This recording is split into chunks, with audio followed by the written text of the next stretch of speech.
Ravi de vous accueillir à l'AFCOT. Est-ce que vous pouvez vous présenter brièvement? Bonjour, alors donc je suis Tanguy Vincent, je suis à l'Agence française de développement, l'AFD. Je suis chargé de projet dans l'équipe agriculture, développement rural, biodiversité. Donc j'imagine que vous connaissez l'activité de l'AFD, mais je vais peut-être présenter très brièvement.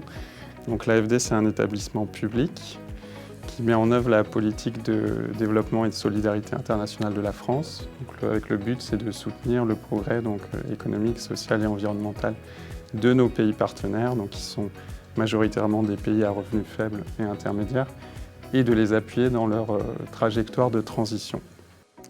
Quels sont un petit peu les projets, sans tous les nommer, que vous avez dans le coton, donc en Afrique de l'Ouest? En Afrique, disons. Dans le coton, on a une présence historique importante. L'AFD a toujours soutenu les filières coton en Afrique de l'Ouest et du Centre. Donc on avait, pour revenir très rapidement sur l'historique, on a soutenu des projets au départ intégrés où il y avait à la fois des projets d'infrastructure, de réhabilitation ou de construction d'unités industrielles et de fort appui bien évidemment aux producteurs et aux systèmes de production. Ensuite, on a appuyé les filières dans leur restructuration, donc notamment pour aller sur une privatisation durable et pour essayer de garder, de préserver les acquis des projets de développement intérieur dans le cadre des libéralisations. Et plus récemment, donc on a une présence importante au Mali, où on a eu plusieurs projets qu'on a appelés les projets PASE, et maintenant on a un projet qui est un peu la suite de ces projets-là, qui est le projet Agrico, dont l'objectif est la transition agroécologique des systèmes de production, donc avec une approche recherche-action et un fort soutien donc, au système de conseil à l'exploitation familiale, avec une approche genre très importante aussi. On a des projets au Cameroun de façon importante, donc en Afrique centrale. Donc avec l'appui, on a un projet qu'on a appelé ASGIRAP, donc dans le nord du pays, qui s'est terminé en 2021 et pour lequel une suite est prévue, donc avec bien sûr l'appui au système de production, mais également un traitement des questions de vulnérabilité qui sont très importantes dans cette zone. On a un appui qui est en cours de définition avec la Sodécoton, donc pour accompagner la hausse de la production qui est attendue. On a une présence historique au Burkina Faso avec le fonds de lissage. Donc actuellement, il n'y a pas de projet en cours, mais il y a aussi des projets qui sont en discussion, des projets qui sont en discussion au Tchad. Et on a des projets aussi importants au Bénin, donc un projet qu'on appelle TASCO 2, qui est un peu sur le même modèle que le projet Agrico au Mali. Et ensuite, en Côte d'Ivoire, on a eu des interventions assez récentes, notamment un appui donc, sur le secteur cotonnier au nord, donc avec, par exemple, pour détailler financièrement, on avait 40 millions d'euros de prêts souverains.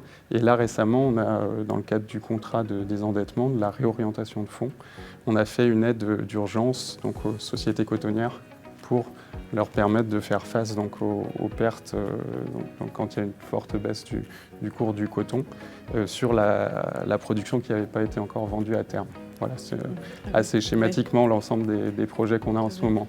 Alors on voit qu'en Afrique, il y a quand même une crise alimentaire, suite une flambée en fait, des prix des denrées alimentaires.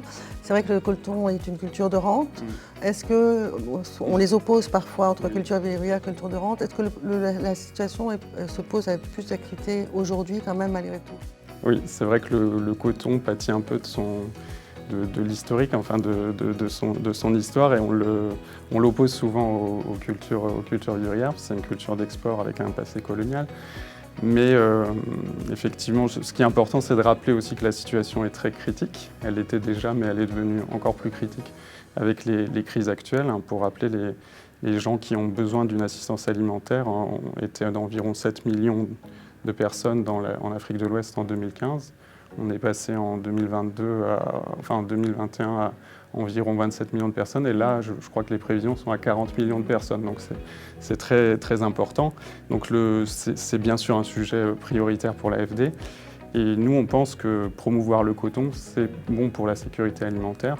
Pour plusieurs raisons, en fait, c'est parce que déjà le coton entre dans une rotation avec les cultures vivrières, notamment les céréales et les légumineuses, donc avec tous les effets positifs qu'on peut voir d'une rotation sur le plan agronomique. Ensuite, le coton bénéficie de l'apport d'engrais, donc que ce soit ce qu'on appelle le rétro-effet, c'est-à-dire que l'engrais est mis sur le coton et il bénéficie à la céréale qui vient après, ou alors des fois disons que l'engrais est détourné et est utilisé directement sur les cultures vivrières. Et il y a également donc, le fait que le coton est inséré dans un système qui permet d'avoir un accès au crédit intrant, un accès au crédit de campagne, un accès aux intrants. C'est par le coton qu'il y a eu la diffusion de beaucoup d'innovations, hein, notamment la culture attelée qui va profiter également aux céréales. Et donc pour toutes ces raisons-là, en fait, il y a effectivement peu d'études qui ont étudié le lien entre culture de coton et culture vivrière, mais on s'est aperçu que les exploitations qui étaient complètement vivrières et les exploitations qui étaient mixtes, des fois avaient le même niveau de production de céréales. Et si on prend un exemple précis, l'exemple du Mali, au sud Mali, dans la zone cotonnière, on a une disponibilité de céréales qui est à 380 kg par habitant, donc qui est largement au-dessus de ce que la FAO recommande, qui est de 250 kg par habitant en fait. Et on est sur des zones où l'exode rural est très faible et où les revenus monétaires sont importants. Donc en fait, ce qui permet aux agriculteurs d'avoir une possibilité, justement, quand les cultures vivrières sont défaillantes, de recourir à ces revenus monétaires pour s'approvisionner sur les marchés. Voilà. Très bien, je vous remercie.